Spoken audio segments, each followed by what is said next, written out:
Post-war. On the 26th of June 1947, the former Manchester United goalkeeper Jack Breeden was installed as the club's fourth manager.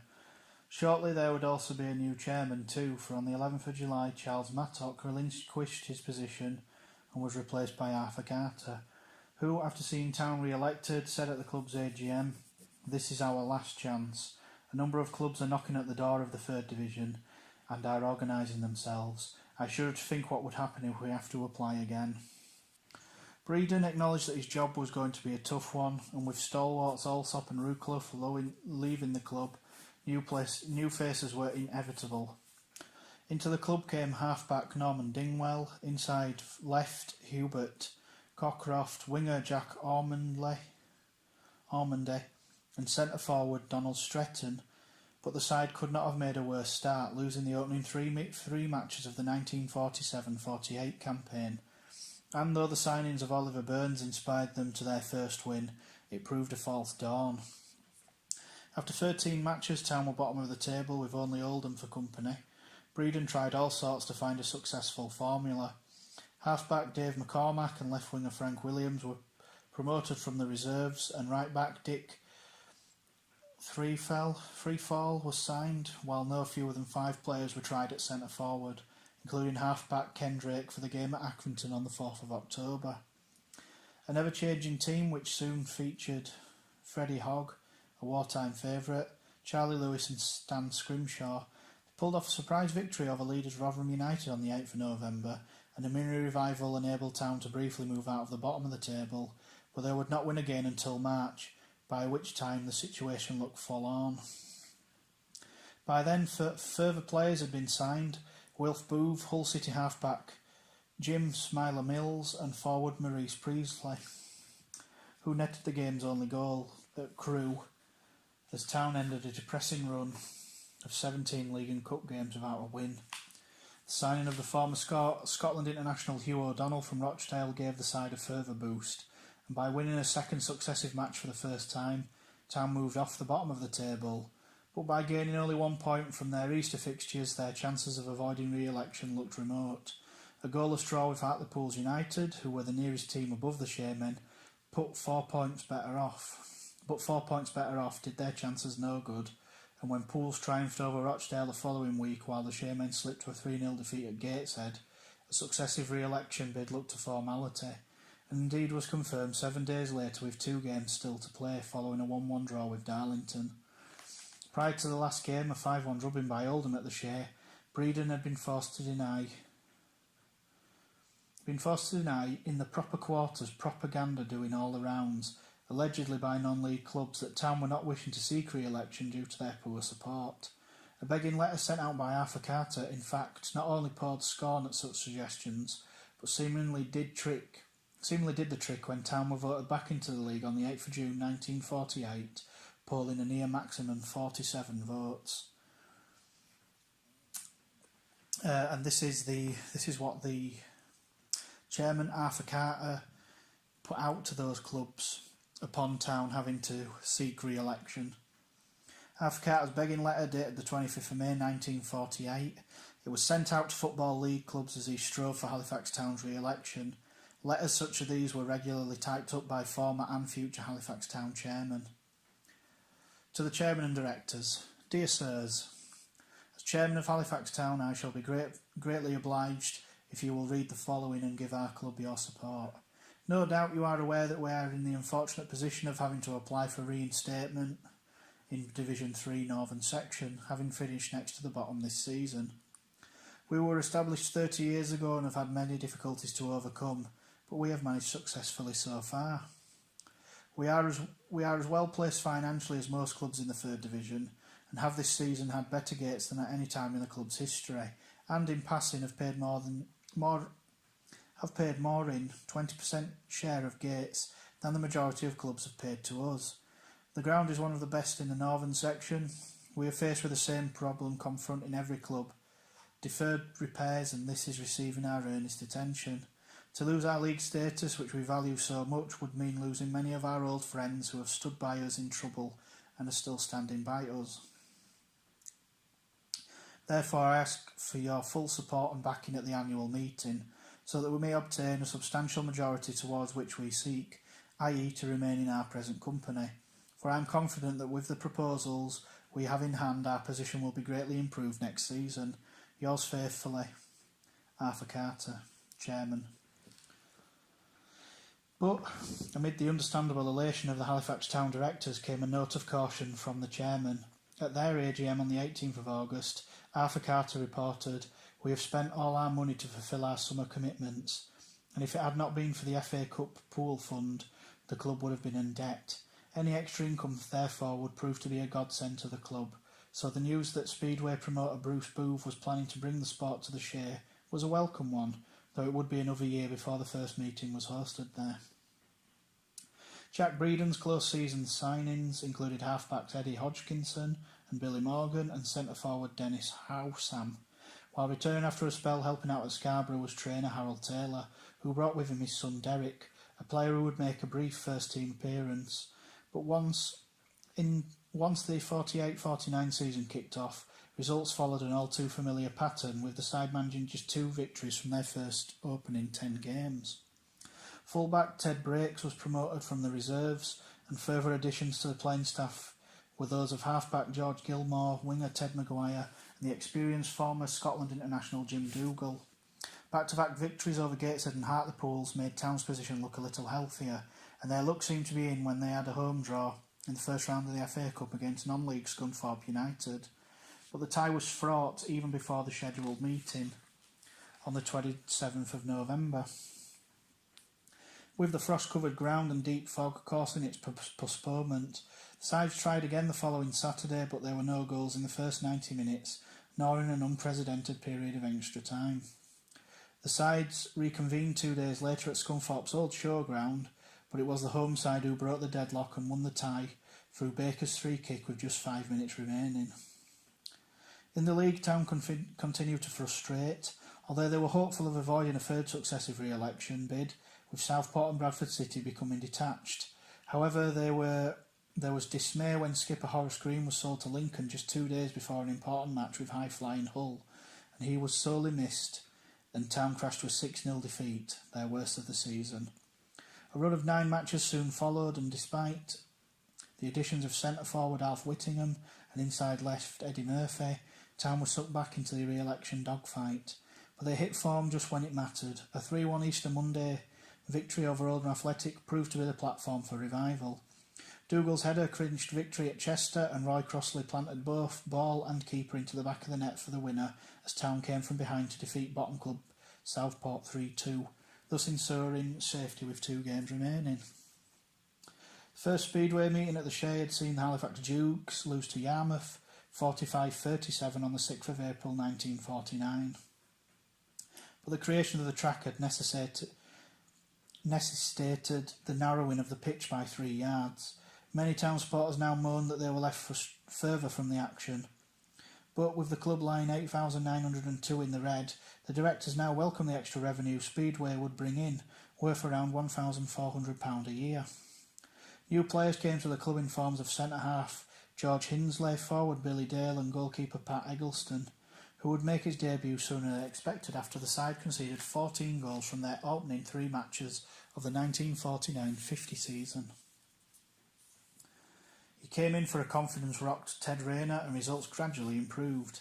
Local league player Dave McCormick also appeared in the side and performed well enough for Breeden to allow Scrimshaw to join Shrewsbury. But soon results went against the Shaymen, and by the turn of the year they found themselves 19th, with only Chester, Accrington, Stanley and York City beneath them, separated only by 2 points. Centre-forward Walter Bennett arrived from Doncaster, the player evidently having no qualms about leaving a club that was fighting for the title for one deep in trouble, while another local player, John Corr, proved to be one of the finds of the season as he scored some important goals, including the winner in an eventful game at Bradford City, where Eggleston suffered concussion in conceding a penalty and was temporarily replaced in goal by McCormick, a sign of things to come. Town's destiny was shaped towards the end of February and throughout March, with the side enduring a run of 5 consecutive defeats, one being the 4-1 hiding handed to them on the 4th of March by bottom club Accrington. Town sank to the foot of the table following the home defeat to Lincoln, and re-election looked a certainty, though the fight to escape went to the last day. 4 clubs were involved: Town, Bradford City, Wrexham and York, but only a victory for the Shaymen over visited Oldham would guarantee safety. On a rain-soaked pitch, they looked to have secured it as they led with just 2 minutes remaining, but Bert Wadsworth popped up with a goal to break Town hearts. And Bradford City's 5-2 victory over Accrington Stanley, together with Wrexham's draw at Rochdale, meant that both these clubs overhauled the Shaymen, who were thus condemned to their third re-election application in 4 seasons. But this time they need not have worried. At their AGM on the 3rd of June 1950, the Football League agreed to extend both First Division sections by 2 clubs, and thus the re-election of Town and the other 3 teams became a formality.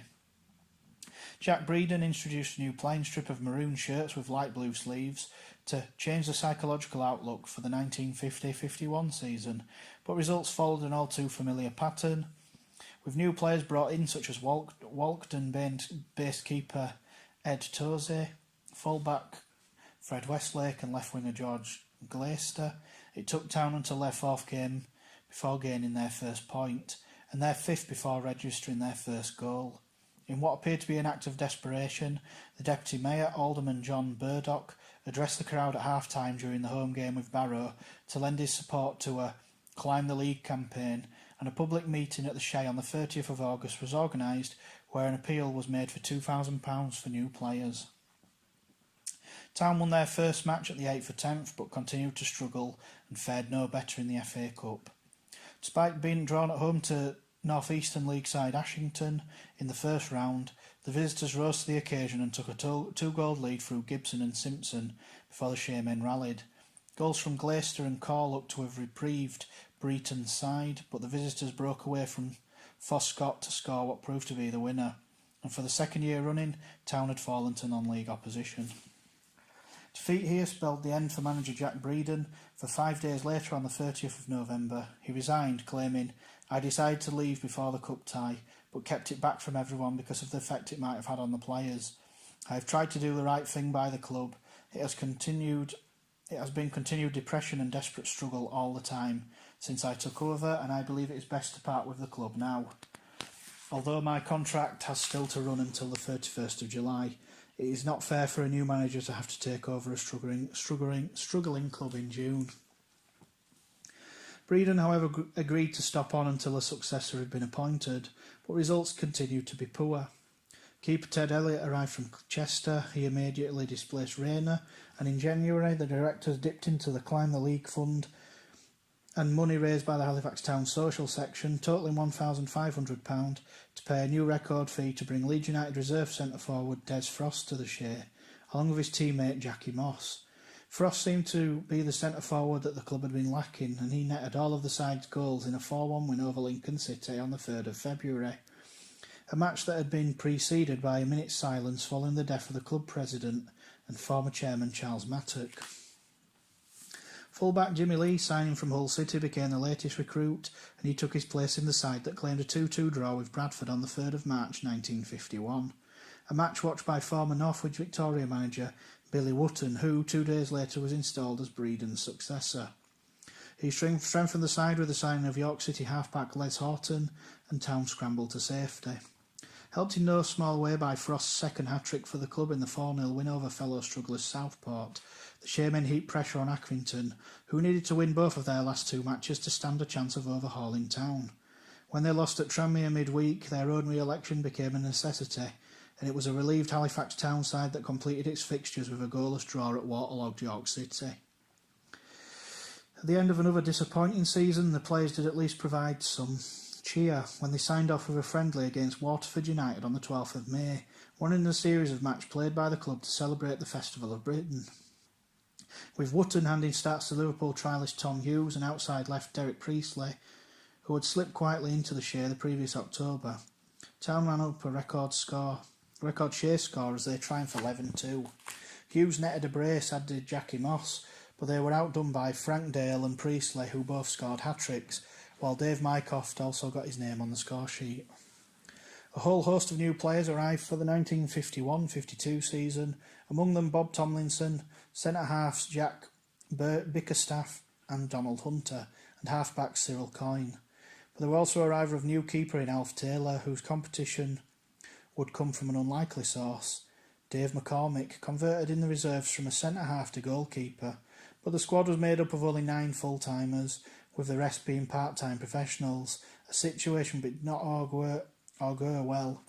So things proved. Despite registering their first opening day success since the war, Town soon found themselves rooted at the bottom of the table yet again. Town defeated newly elected Workington on the opening day, but the fans would have to savour Frost's sensational 30-yarder, which set Town on the way to a 3-0 victory over Grimsby Town in their 5th match, for it would prove to be the last win until the beginning of November. The Mariners, in fact, would go on to inflict on Town their worst defeat of the season, better in the 6-1 hidings handed out in the space of 8 days by Bradford and Hartlepool United. Jimmy Lee became the latest star to leave the Shay, moving to Chelsea in a record £2,500 deal, and though Wootton used some of that money to bring Alec Williams to the club from Manchester City, results did not improve. Town slipped to 23rd, but whether their sorry plight and the criticism that came with it had taken its toll on Arthur Carter, nobody can be certain. But on the 21st of November, the Halifax Town chairman was dead, the result of a massive heart attack. It was a shock to everyone, not least the players, who in the wake of Carter's passing away crashed to a 3-0 FA Cup defeat at Wrexham.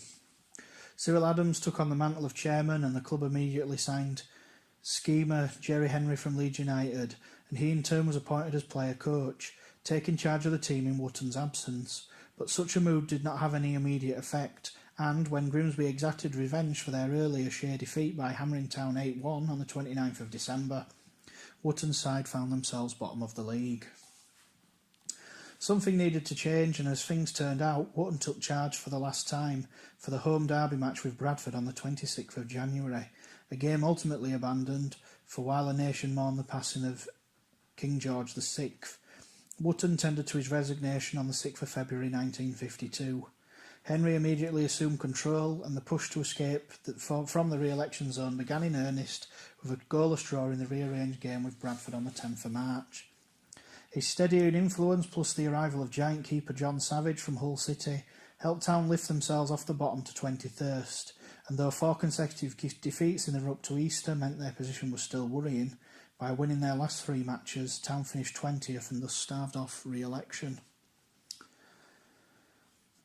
The FA Cup was the main feature of Town's 1952-53 season, when the side reached the 5th round for the second time.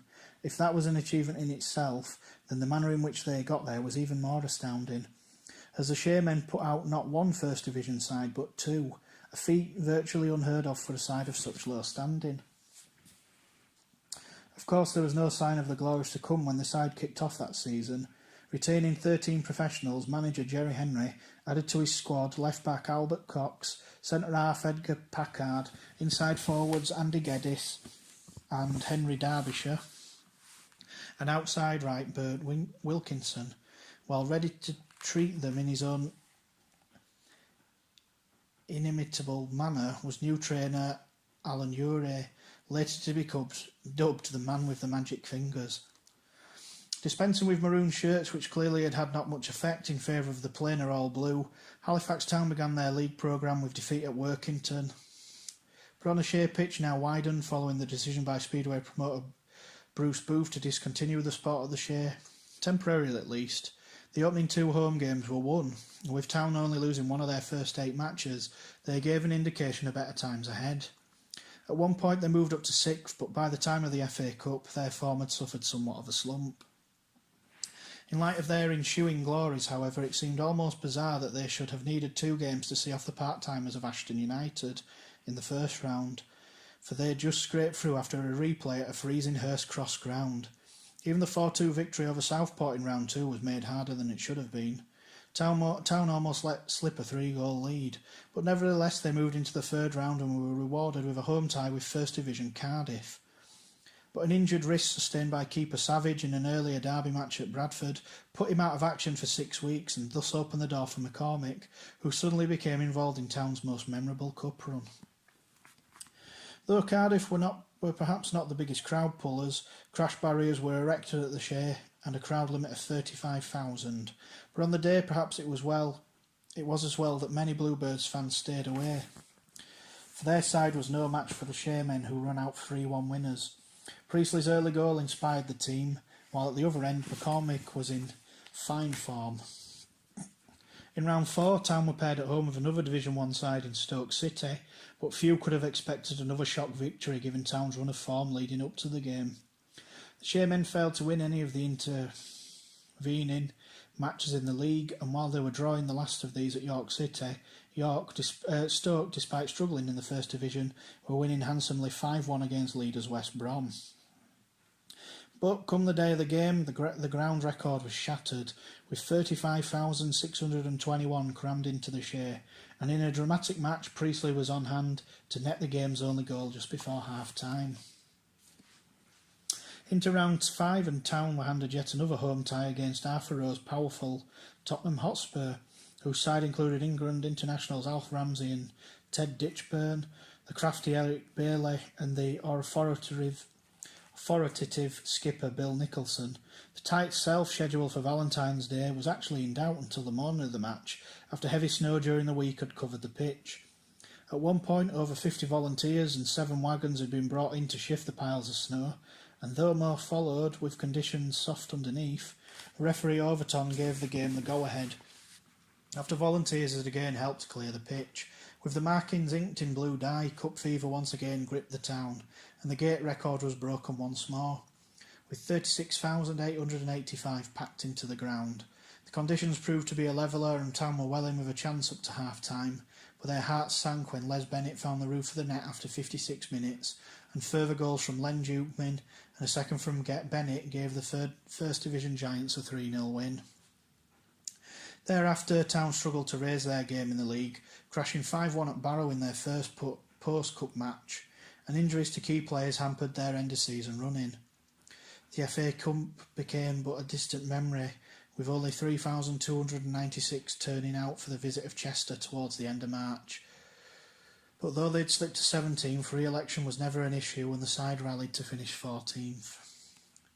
While work got underway with the construction of a new stand on the Shore Syke side of the ground during the summer of 1953, Jerry Henry began assembling his squad for the 1953-54 season, bringing in half-back Les Horseman and forwards Graham Wood, Tommy Bell and former England B international winger Walter Rickett.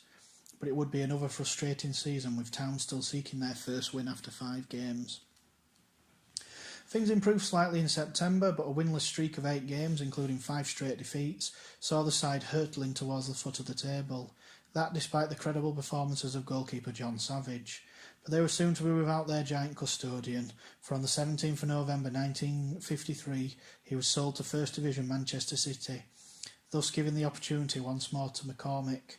But by the end of November things were looking desperate, and if Town were pinning their hopes on another epic FA Cup run as a welcome distraction, they were in for a rude awakening. Cheshire League side Real Athletic held the Shaymen to a goalless draw at the Shay in the first round, and 2 days later sensationally overturned a 2-goal deficit to force extra time, and took a 4-2 lead through Valentine and Hanlon. Town's recent signing, Ray Haddington, pulled one back, but it was too late. Too little too late, and after the heroics of the previous season, the boot was now on the other foot.